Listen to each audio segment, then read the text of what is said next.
How's everybody doing?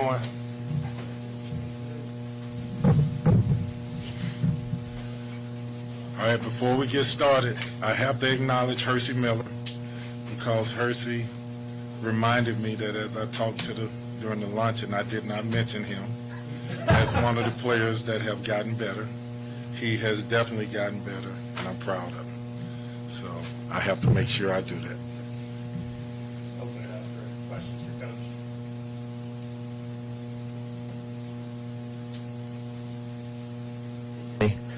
Just wondering if you could get us started by, taking us through the process for you and your staff of making the rosters for the scrimmage, how you go about splitting up the players when you're trying to gauge, just how far along. Just splitting up the rosters, my first thought, was having 3 of the taller players on one team. Taller meaning the 1, 2s, and 3s. And mixing up who plays against Sky. Sky is really skilled, really talented, and I need him to see elite length. And so I want him to practice so he's not comfortable. With that being said, though, Tyler has challenged him on the perimeter of making sure he protects the ball, but also Sky's going to face some guys that are going to be longer, taller. And with Mike James, Trey White, and Curtis Williams, that's pretty long guys that can affect him and make it hard on him. That's what we've been doing in practice. Don't know yet how we're going to do it in the scrimmage yet, but that's what I've been doing, trying to keep Scott from being too comfortable coasting through practice, and it's looking easy for him. I hope I wasn't at the luncheon, so I apologize if you already addressed this, but can you kind of take me through what the offseason was like? It seems like it was kind of a roller coaster with the Roosters at times. Are you talking about once the season was over and how we went about putting the group together?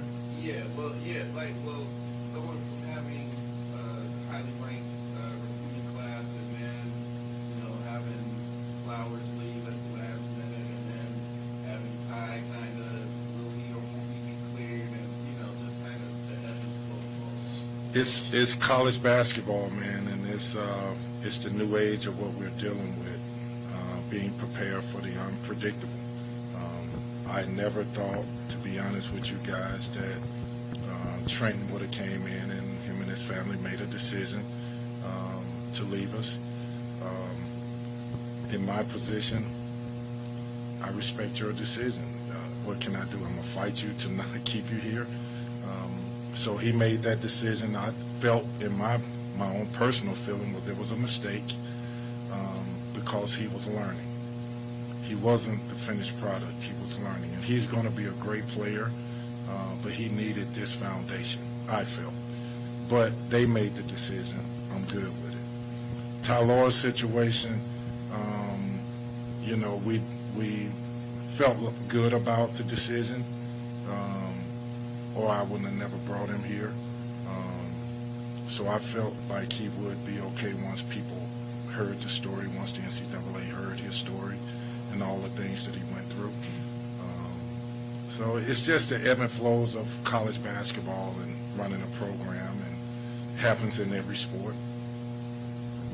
Can you kind of talk about Sky, and since he got here, how has he changed? I mean, his career's kind of been up and down, and the inconsistency. What's he been like, and kind of your expectations for him? I've been close with Sky and his family since he was in the 9th or 10th grade. Recruited him while I was at Kentucky. He ended up committing while I was there, decommitted once I left for whatever reasons. I'm not saying it was about me, but we've kept in contact, and when he decided to leave Illinois, he's a talented guard who is a great kid coming from a great mother and father, great family. To me, it was a fit. Now, a part of it being a fit is knowing who the kid is, who the family is, and addressing the rumors, the things that people said about you. And we did that. We talked about you're going to have to prove a lot of people wrong. You leave in Illinois, regardless of what people know or don't know, you sacrifice to help your family to come home, to be with your dad.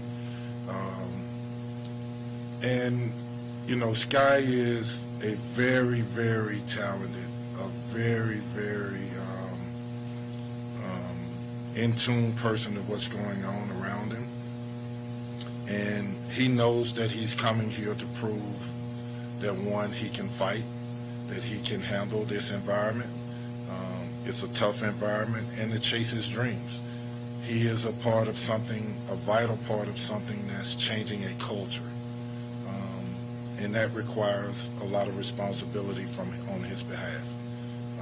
And we're here to help him with it, and I feel like he's going to knock it out the park. It's not going to be easy. It's not going to be smooth. It's going to be highs and lows, but he's going to be really good.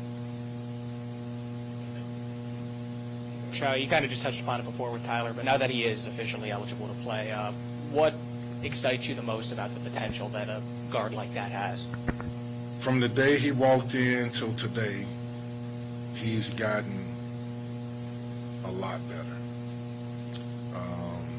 He plays with a pace that's really fast. He's a pest defensively. He's fearless. There are times I have to remind him that he's 4'3", because he'll go in there and try to challenge Dennis at 7'8", and I'm like, kid, you got to know, like, you can't go challenge this guy. But I love that spirit about him, that he will challenge. He's tough. He fights. He believes he can conquer whatever's in front of him. He's confident. He's assured in himself.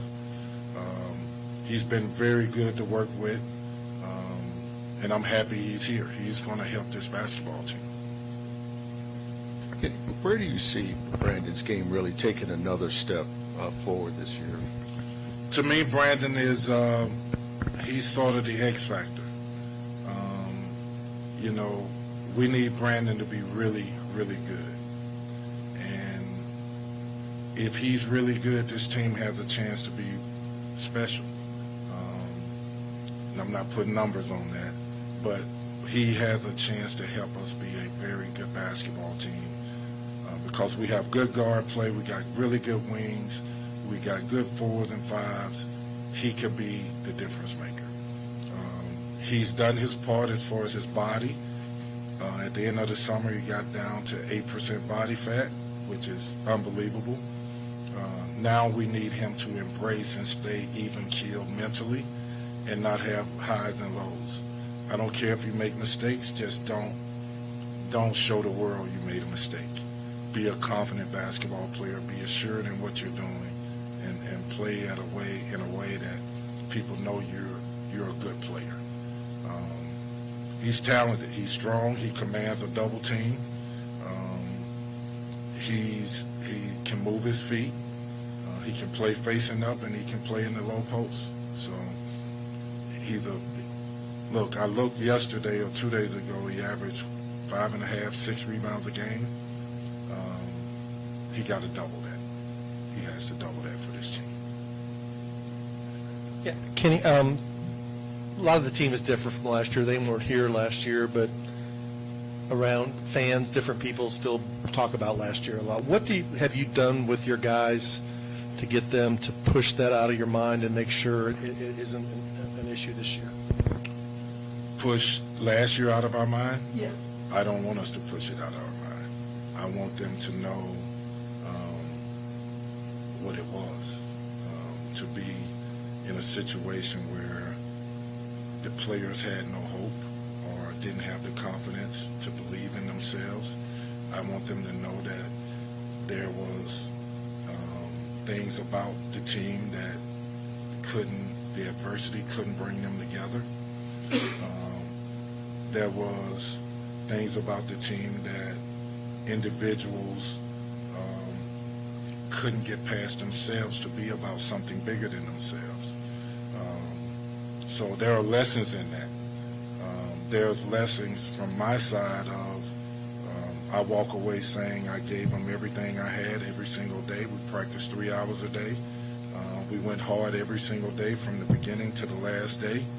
And I could walk away knowing I loved them all, but I had to make a decision what's best for this program. And some of them aren't here because of that. Some of them, their decision was to leave. But the bigger thing for me is I want this group to show, not through words, but through actions, the eye test. I want you guys to be able to look at this team and say, wow, they play hard, they play together, they talk to each other. You can tell there's a different chemistry. There's a competitive spirit about these guys. The talent level is better. The character of the team is better.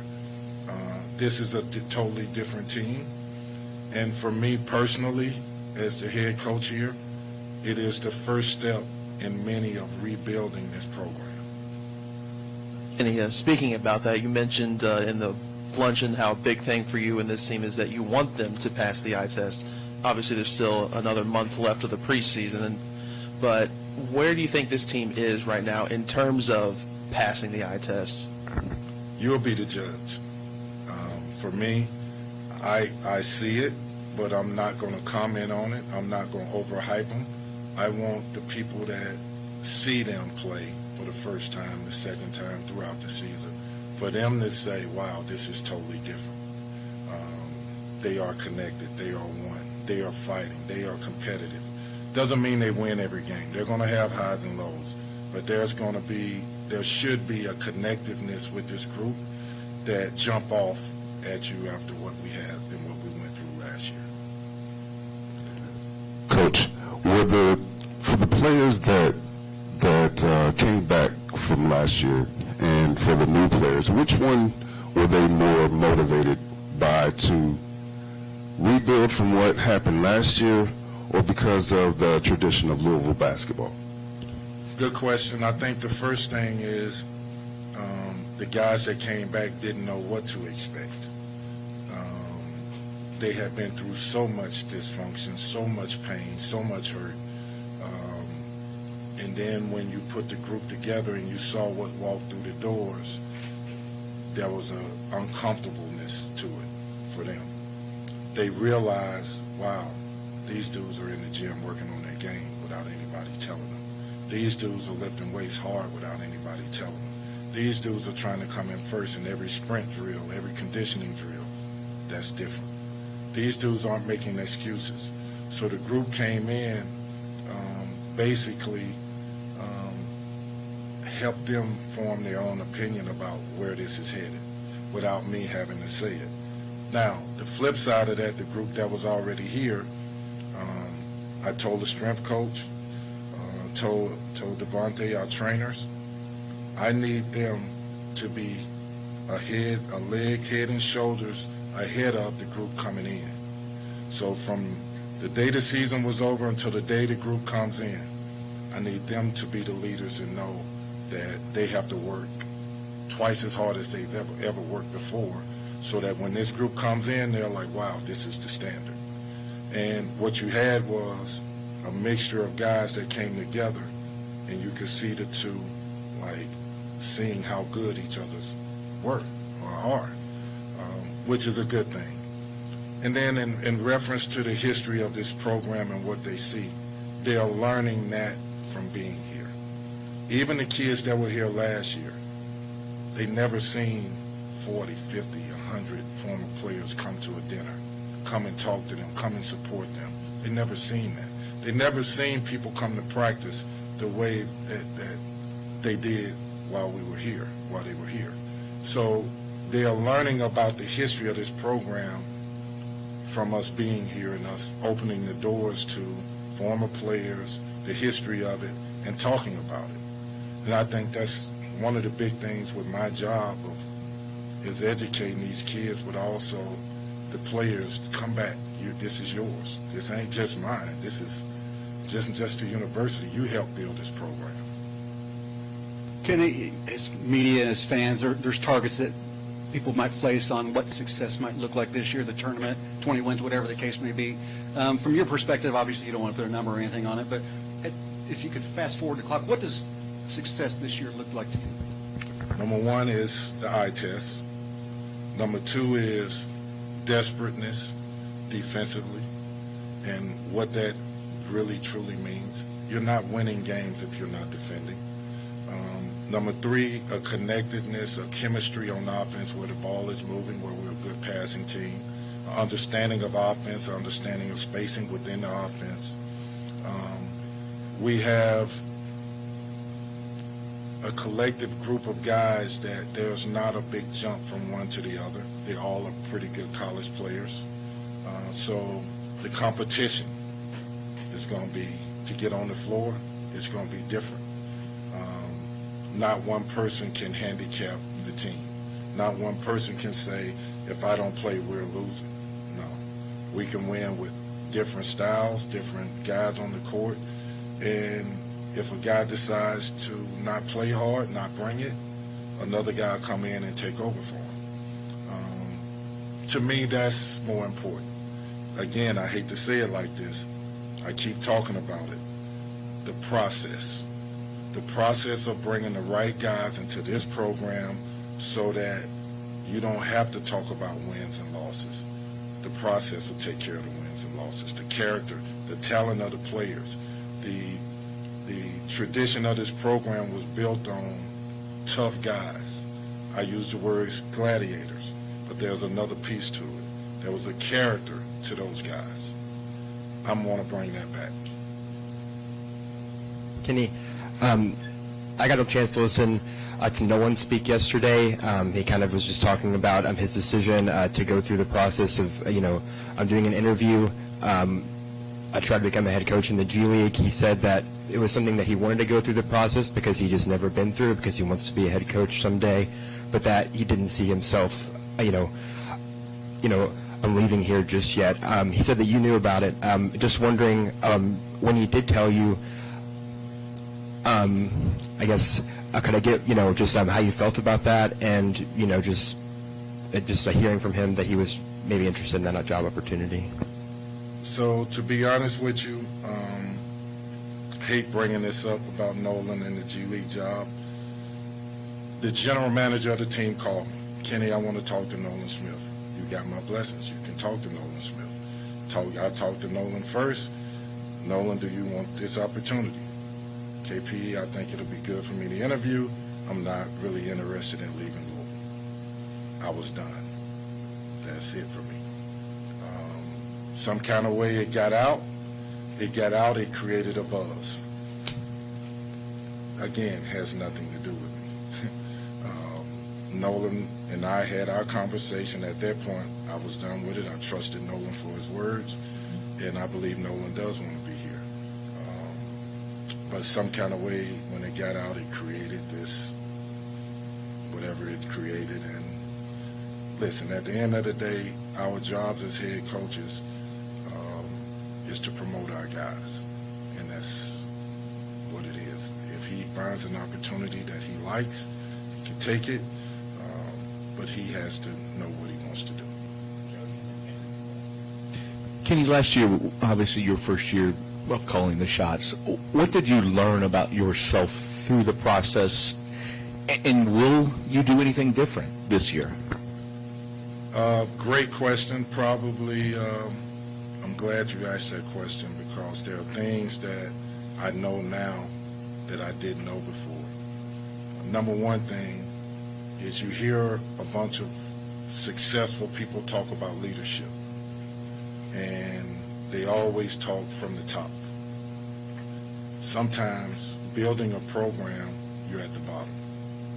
How would a successful person handle, whether it's a business, and the business is broken?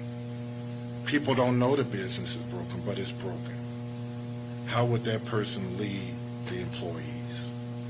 How would they lead? When we hear about leadership, we always hear about it from the top looking down.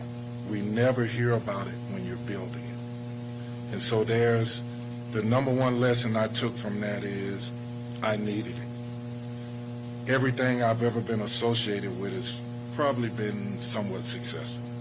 That was the first time I ever embarked on something that was broken. Broken. Not basketball, the system, the mentality. It was broken. Broken. There were young people that didn't have hope. When they don't have hope, your job is not to talk about X's and O's. They can't comprehend X's and O's. The job is to feel good about what you're doing, to understand, to teach, to mentor, to love, to push, to inspire. Not to say, okay, we're running this play, and this play is going to make you feel good about you. I go back to this, and I've talked about it in the past. When you go in front of a team and you hear them rumblings about there's a black cloud over the program, there's something flawed when that happens. So now you have to put everything that you know about basketball to the side and deal with how they digesting the mentalities, how you change the mentality of that person or those people. Vital for me to learn that. Vital for me to learn that at that stage. Basically, where you're trying to win games, you're trying to get them to feel good, but it seems like every time you take a step forward, something knocks you back. I'll give you an example. We worked months on end on ball screen, trapping or switching the ball screen. A guy switches. The big guards the guard. The big has his hands down. He shoots a three, you lose by one. How many hours did we spend on that play? How many hours? Fans may not know it, but we worked on it over and over again. Or you talk about from the point guard spot, you say, I need you to play to get 10 assists. You'll score your baskets. We can't lead the nation in turnovers. That means it's not the other team that's beating you. You're beating yourself. We talked about it over and over and over again. So that's the first lesson I take. The second lesson I'm in the process of now, 15 or 16 games was lost by single digits. I'm going through and watching every one of those 16 games. And I want to see. Some of it I've already seen. Some of it is unfair to the players to be in those situations because of, example, experience. I had a team that had zero experience playing teams, regardless of the level. They had a lot of experience. So some of it's that. Some of it is having a feel for the first time of, okay, we ran this play, it worked. We ran a play, a counter to it, it worked. Maybe we should have done something different. So I'm going through and weeding through those games that were close games and evaluating me. And so we'll see how that comes out, and we'll make adjustments as we see fit. But at the end of the day, regardless of X's and O's, which we all study X's and O's, getting young people to feel good about themselves, getting them to fight for something bigger than themselves, that's the key to winning. That's the key to changing a culture, and that's what we're trying to do. Kenny, after the struggles of last season, do you feel added pressure coming into year two? Added pressure? No. The pressure is the pressure. My pressure, to be honest with you, Kendrick, is to make sure I give these kids what they need to succeed. I do that. I stay within the process. I don't get distracted with anything else. That's it. I mean, I hate to say it like that. I know people want me to act and respond to things, but I'm not. I'm going to stay in what's right for these young men. I'm going to stay in how do I put this together for them so that they feel good about what we're doing and we win. That's it. It's not about me. On my first day here at a press conference, I said, I need you. I wasn't just talking about some people, all Louisville fans. I need you. Well, some people, when the rain came, they left me out there, and I'm good with that. So I've learned that too. I'm a Louisville Cardinal. I played here, I sweat here, A to Z. I understand what it is. There's no added pressure more than what I have to do right by this university, to do right by these young people, to do right by these former players, to do right by this community. That's the pressure. Thanks, Coach. Got it?